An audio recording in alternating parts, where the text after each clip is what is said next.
आज की इस क्लास में हम उद्धव शतक की पद संख्या 41 से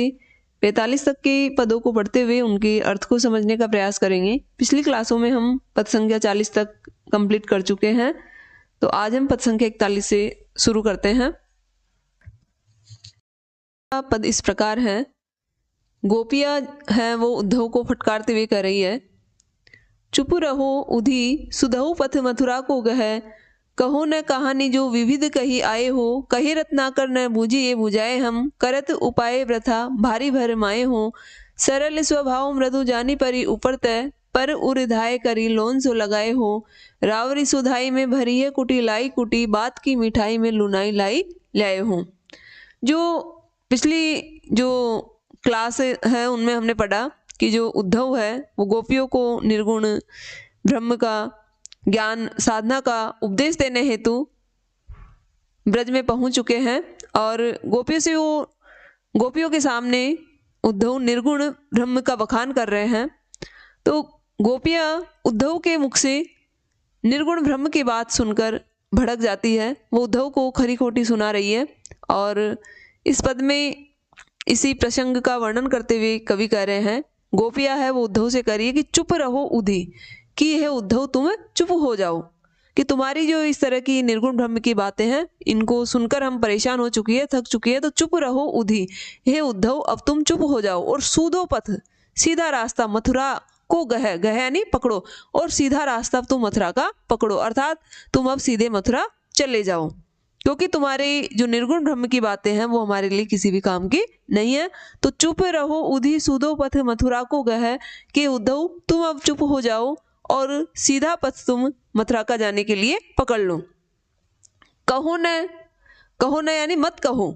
कहानी जो जिस कहानी को, किसकी कहानी, निर्गुण ब्रह्म की कहानी, विभिन्न प्रकार से कही आयो, कहा है कि जिस निर्गुण ब्रह्म की कहानी को तुमने विविध तरीकों से अनेक तरीकों से कहा है उसे अब तुम बार बार हमें मत बताओ, हम तुम्हारी इस कहानी को सुनकर पक चुके हैं। कहे रत्नाकर, कवि रत्नाकर कह रहे हैं कि गोपियां क्या कर रही है उद्धव से, न बूझिए का अर्थ होता है समझाना, तो न बूझिए मत समझाओ, क्यों, बुझाए हम, न बूझिए नहीं समझेगी, बुझाए हम हमको समझाने से भी, बुझाए यानी समझाना और बूझिए यानी न बूझे यानी नहीं समझेगी। तो हे उद्धव, गोपियां उद्धव से कह रही है कि हम बुझाए न बूझिए, कि हम समझाने से भी नहीं समझेंगी, तुम हमें जो इस तरह से समझाने का प्रयास कर रहे हो तो तुम्हारे ये सारे प्रयास निष्फल रहेंगे, व्यर्थ रहेंगे, क्योंकि तुम कितना ही हमें समझा लो हम हमारे कृष्ण के प्रेम को छोड़कर निर्गुण ब्रह्म को नहीं अपना सकती। तो न बूझिए बुझाए हम किसी भी तरह से नहीं समझ सकती। करत उपाय व्रथा,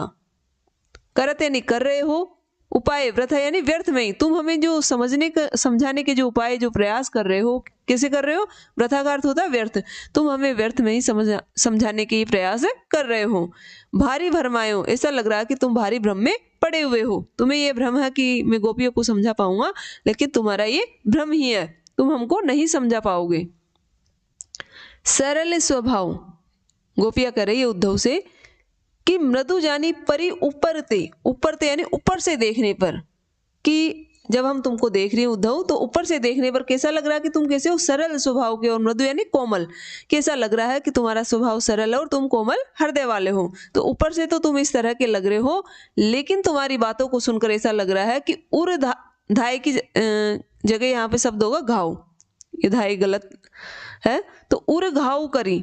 ऐसा लग रहा है कि तुम उर यानी हमारे हृदय में घाव कर रहे हो, कि तुम्हारी बातों को सुनकर ऐसा लग रहा है कि हमारे हृदय में क्या हो रहे हैं, घाव हो रहे हैं, और उस पर क्या कर रहे हो, लोण सो लगाए हो, नमक छिड़क रहे हो, अर्थात तुम इन निर्गुण ब्रह्म की बातों के माध्यम से हमारे हृदय में घाव करके उसके ऊपर नमक छिड़क रहे हो, इस तरह से तुम्हारी बातें हमें प्रतीत हो रही है। रावरी सुधाई में, रावरी का अर्थ होता है ब्रजभाषा में आपकी, कि आपकी सुधाई यानी सरलता में, ऊपर हमने पढ़ा गोपियों ने उद्धव से कहा कि तुम कैसे लग रहे हो, सरल, तो ऐसा गोपियां कह रही है कि आपकी सुधाई में भरी है कुटी लाई कुटी, कि तुम्हारी जो सीधी सरलता है, तुम जो सरल दिख रहे हो ऊपर से, तो ऐसा लग रहा है कि आपकी सरलता में भी कुटिलता छिपी हुई है, कुटिलता भरी हुई है, अर्थात तुम दिखने में सीधे हो ऊपर से, लेकिन वास्तव में तुम सीधे नहीं हो, अंदर से तुम्हारे भीतर कुटिलता भरी हुई है।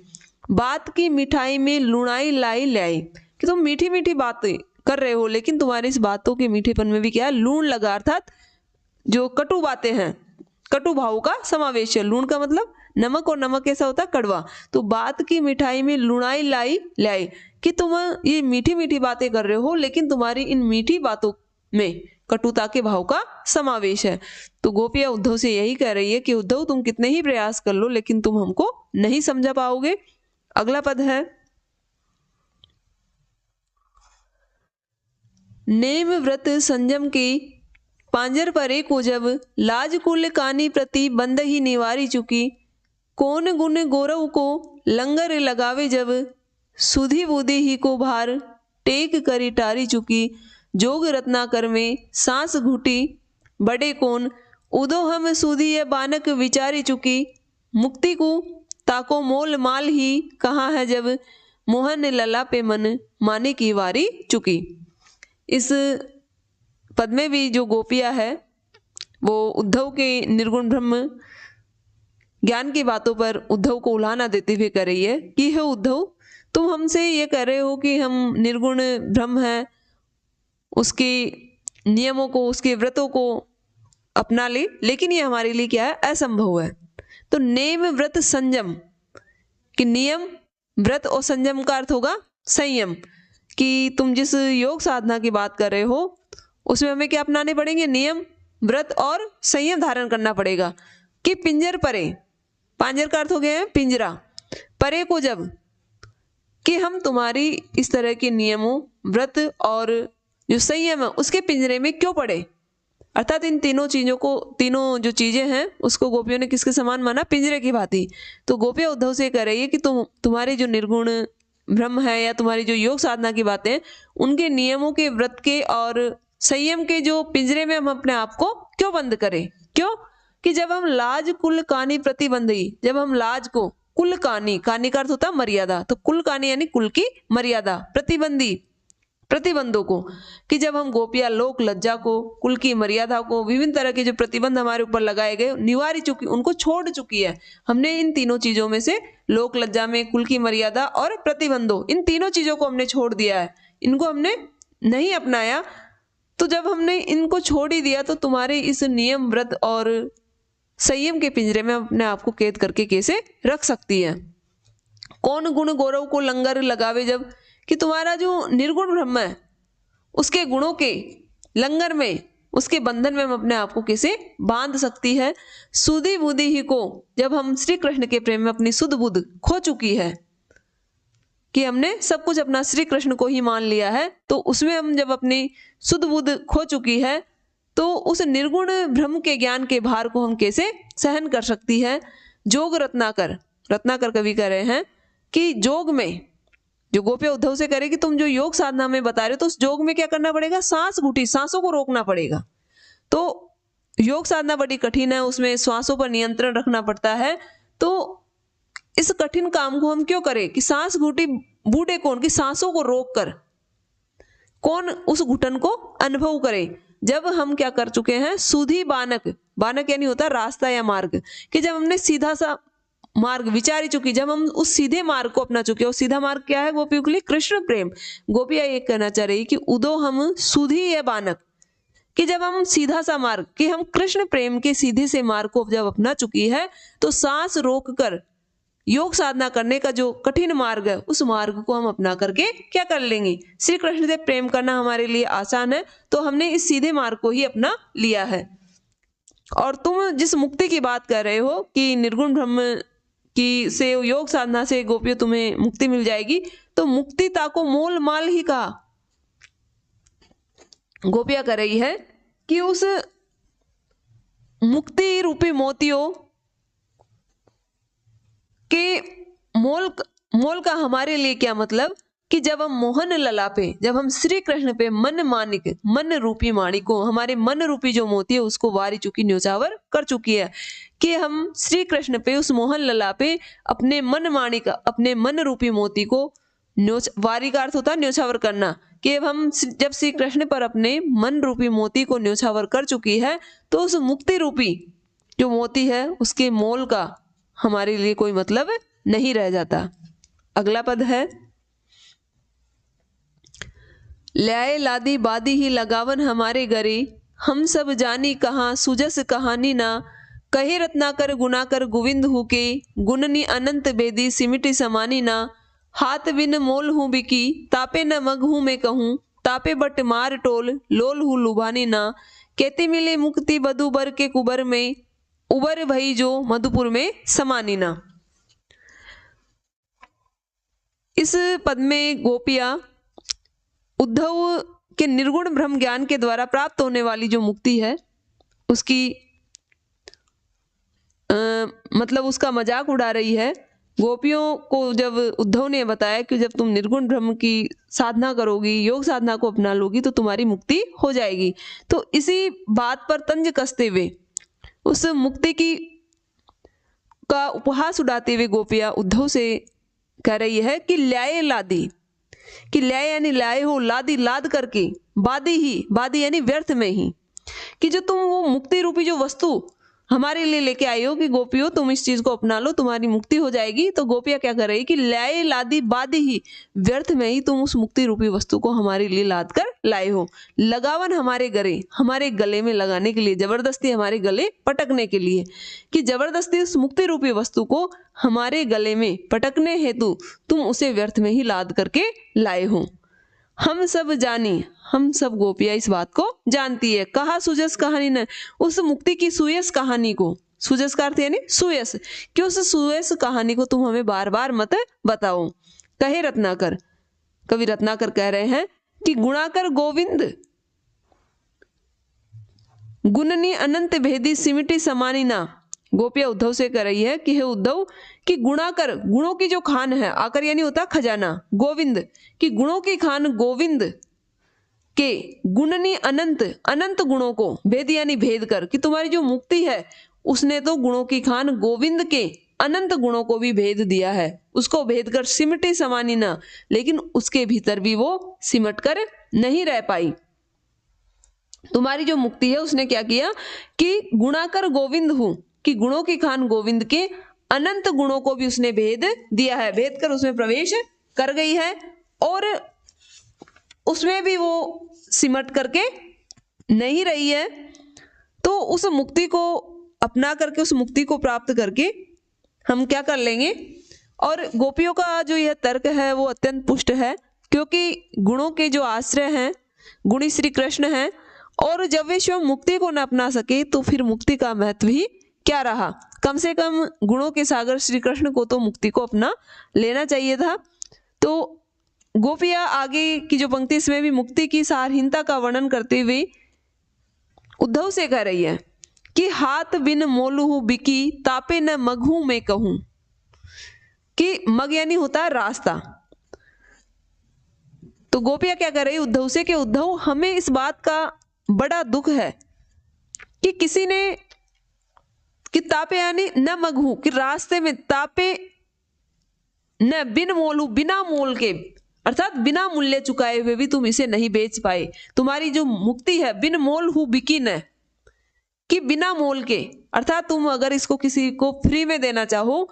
तुम उससे कोई भी मोल, कुछ भी पैसा नहीं लेना चाहो, फिर भी तुम क्या नहीं कर पाए, बिन मोल हु बिकी न, कि बिना मोल के, बिना पैसा चुकाए हुए भी रास्ते में तुम इसको बेच नहीं पाए। तापे, और क्या हुआ, बटमार टोल, बटमार यानी होता डाकू, तो बटमार टोल, डाकुओं की टोली ने भी, लोल हु लुभानी ना, लोभवश लालचवश तुमको इस मुक्ति के लिए नहीं लूटा। अर्थात अगर ये मुक्ति काम की चीज होती तो रास्ते में जो डाकू है वही तुम्हें लूट लेते, लेकिन ये मुक्ति तो कैसी है, सारहीन है। तो बटमार टोल, कि डाकुओं की टोली ने भी लुभानी ना लोल हूं, लालच के चक्कर में, लोभ के चक्कर में तुम्हें इस मुक्ति के लिए नहीं लूटा। कहती मिली मुक्ति, फिर वो इस पंक्ति में जो कुबड़ी कुब्जा है उसका उपहास कर रही है। कुब्जा के माध्यम से जो सोतिया डा है, एक सोतन को देखकर जो ज्वेल सी होती है उसको कवि ने अभिव्यक्त किया है। तो गोपियां इस पंक्ति में वही बात कर रही है कि केती मिली मुक्ति वधु वर के कुबर में। वधु, वधु किसके लिए है, कुब्जा के लिए, कि उस कुब्जी जो कुबड़ी कुब्जा है उसकी कुबड़ से कितनी मुक्ति मिली, उबर भई जो मधुपर में समानी ना, क्या इतनी मुक्ति मिल गई जो उस मधुपुर यानी मथुरा में समानी ना, समा ही नहीं सकी। अर्थात क्या उस जो कुबड़ी कुब्जा है उसके कुबड़ से इतनी मुक्ति निकली कि पूरी मधुपुर में, पूरी मथुरा में वो समाई नहीं, और उसे बेचने के लिए तुम यहाँ आ गए। अगला पद है, हम पर तच्छ में प्रमाण अनुमाने नाही, तुम भ्रम भोर में भले ही भई वो करऊ, कहे रत्नाकर गोविंद ध्यान धारे हम, तुम मन मानो रसा सिंह गहीबो करे, देखती सो मानती है सुधो न्याऊ जानती है, उदो तुम देखी हूं अदेख रही वो करे, लखी ब्रज भूप रूप अलख अरूप भ्रम, हम न कहेगी तुम लाख कही वो करऊ। इस पद में गोपियां उद्धव के निर्गुण निराकार भ्रम का खंडन करते हुए कह रही है कि उद्धव हम तुम्हारे उस निर्गुण निराकार भ्रम को नहीं मानती है, तुम हमें जो उपदेश दे रहे हो तुम्हारे ये सारे उपदेश हमारे लिए व्यर्थ है, क्योंकि कि हम प्रत्यक्ष में प्रमाण अनुमाने नहीं, कि जब हमारे पास प्रत्यक्ष रूप में, प्रत्यक्ष यानी प्रत्यक्ष रूप में कौन है, श्री कृष्ण है, तो हम प्रत्यक्ष में प्रमाण हमारे पास है, प्रत्यक्ष प्रमाण है, और गोपियों के लिए प्रत्यक्ष प्रमाण क्या है, श्री कृष्ण का प्रेम। तो अनुमाने नहीं, हम अनुमान क्यों करें, कल्पना क्यों करें। हम किसी व्यक्ति से कहते हैं कि तुम फला चीज की कल्पना करके देखो, तो जब गोपियों से उद्धव इसी तरह की बात कर रहे हैं कि तुम इस निर्गुण, क्योंकि निर्गुण ब्रह्मा का न कोई आकार है न कोई रूप है, तो उद्धव गोपियों से कल्पना की बात कर रहे हैं कि उस निर्गुण ब्रह्मा को तुम कल्पना के माध्यम से उसकी कल्पना करो। तो गोपियां इसी बात का जवाब देते हुए कह रही कि हम प्रत्यक्ष में प्रमाण, कि जब हमारे पास प्रत्यक्ष प्रमाण है, कि जब हमारे पास श्री कृष्ण का प्रेम जो प्रत्यक्ष रूप से दिखाई दे रहा है, तो जब प्रत्यक्ष प्रमाण तो अनुमाने नहीं, उस निर्गुण ब्रह्म का अनुमान क्यों करे, उसकी कल्पना हमें नहीं कर सकती। तुम भ्रम भोर में भले ही भई, तुम इस तरह के भ्रम में, इस निर्गुण निराकार ब्रह्मा का जो भ्रम है उसमें भले भई वो करे, तुम भले उसमें बहते रहो, उसका तुम अनुमान करते रहो, लेकिन जब हमारे पास प्रत्यक्ष प्रमाण मौजूद है तो इस तरह का अनुमान हम नहीं कर सकती। कहे रत्नाकर, कवि रत्नाकर कह रहे हैं कि गोविंद ध्यान धारे हम, कि हम तो उस प्रत्यक्ष गोविंद श्री कृष्ण का ध्यान धारण करती, उसका हम ध्यान करती है, तो निर्गुण निराकार ब्रह्म की हमें कोई आवश्यकता नहीं है। तुम मन मानो यानी जबरदस्ती, भले ही जबरदस्ती तुम रसा की जगह यहाँ पे आएगा ससा सिंह यानी खरगोश के सिंह, और ससा सिंह खरगोश के सिंह से तात्पर्य है कोई अस्तित्वहीन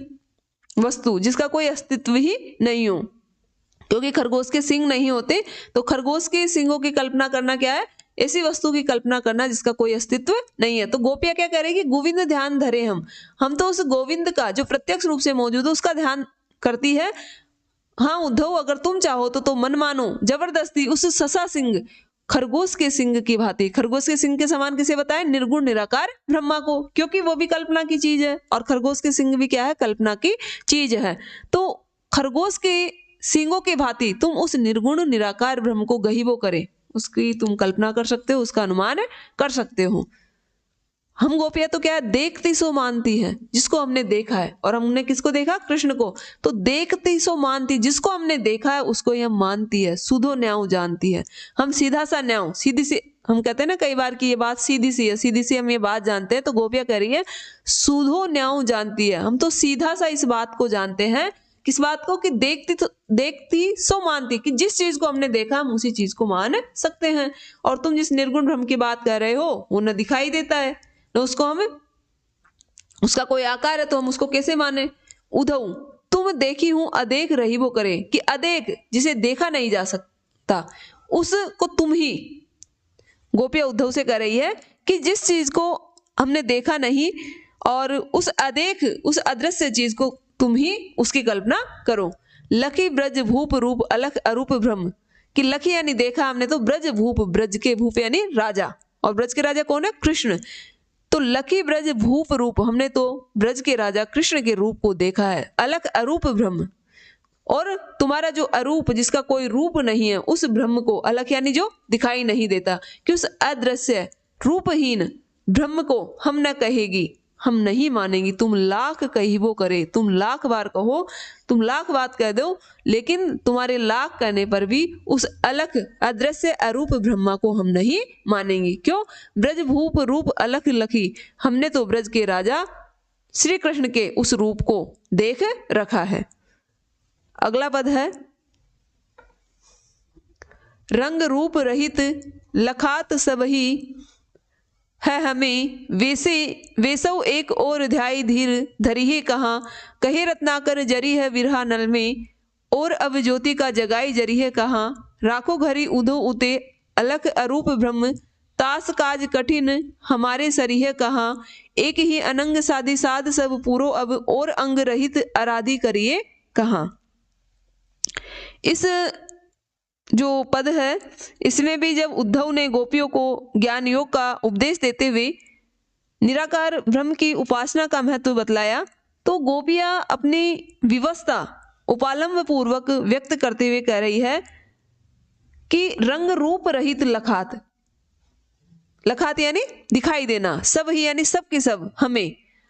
गोपी कह रही है कि श्री कृष्ण के विरह के कारण, उनके वियोग के कारण जितनी भी सांसारिक वस्तुएं हैं वो हमें कैसी दिखाई दे रही है, लखात सभी, सबकी सब दिखाई दे रही है, रंग रूप रहित, रंग से और रूप से हीन। अर्थात हमें सांसारिक वस्तुओं में न कोई रंग दिखाई देता है और न ही कोई रूप दिखाई देता है। और इसका कारण क्या है? श्री कृष्ण से वियोग। दोबारा अर्थ समझते हैं, रंग रूप रहित लखात सब ही है हमें, कि हे उद्धव, श्री कृष्ण के विरह के कारण, उनके वियोग के कारण जो सांसारिक वस्तुएं हैं वो हमें रंग और रूप से, सारी की सारी वस्तुएं रंग और रूप से रहित दिखाई दे रही है, अर्थात उन वस्तुओं में हमें कोई आनंद नहीं मिलता।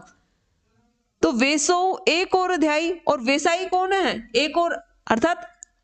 एक तो हमें सांसारिक वस्तुओं में रंग नहीं दिख रहा, और दूसरे तुम भी रंगहीन और रूपहीन निर्गुण ब्रह्म की बात कर रहे हो। तो वैसो एक और, वैसा एक और निर्गुण ब्रह्म, तो वैसे एक निर्गुण ब्रह्म का ध्याय धीर धरिएगा, उसका ध्यान, ध्याय धीर, उसका ध्यान करके हम क्या करेंगे कि वैसे हमें किसी वस्तु में रंग रूप नहीं दिखाई दे रहा तो वैसे ही हम दुखी हैं, और दूसरी तरफ तुम भी रंग और रूप से हीन उस निर्गुण ब्रह्म की बात कर रहे हो, तो वैसो एक और ध्याय धीर धरिए कहाँ, तो ऐसे एक और निर्गुण ब्रह्म का ध्यान धारण करके हम क्या करेंगे।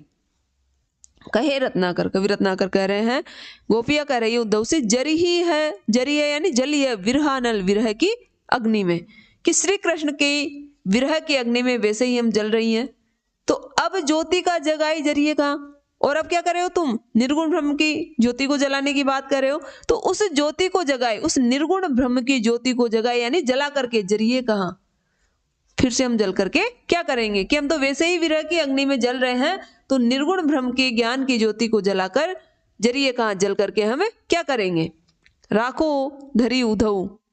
उते, उसे तो तुम वैसे ही रखे रखो, अलख अरूप ब्रह्म। क्यों अलख यानी, लख यानी देखना, अलख यानी जिसे देखा नहीं जा सके, अरूप जिसका कोई रूप नहीं हो, तो उस अदृश्य रूपहीन ब्रह्म को तुम अपने पास ही रखे रहो। क्यों? कि तासे काज कठिन हमारे सरीहे कहाँ, कि जो निर्गुण ब्रह्म तुम्हारा, तासे यानी उससे, काज कठिन, कठिन कार्य हमारा जो कठिन काम है, और कठिन काम गोपियों का यहाँ पे क्या है, जो श्री कृष्ण का प्रेम है, श्री कृष्ण से प्राप्त होने वाला, साकार प्रियतम से प्राप्त होने वाला प्रेम, तो तासे काज कठिन हमारे सरिये कहाँ, कि उससे हमारा ये कठिन कार्य कैसे साध पाएगा, कि तुम्हारा जो निर्गुण ब्रह्म वो हमारे इस कठिन कार्य को सरिये कहाँ कैसे साध पाएगा, कैसे हमारे इस काम को पूरा कर पाएगा। एक ही अनंग साधी, कि हम तो एक ही अनंग, अनंग का अर्थ वैसे कामदेव होता है, और यहाँ पे होगा अनंग का अर्थ कामदेव के समान सुंदर कृष्ण, कि हम तो एक ही अनंग अर्थात कामदेव के समान सुंदर जो श्री कृष्ण है उसकी साधी, उसकी साधना करके, साध सब पूरो अब, अपने आप को झुलसा चुकी है, तो और अंग रहित आराधी,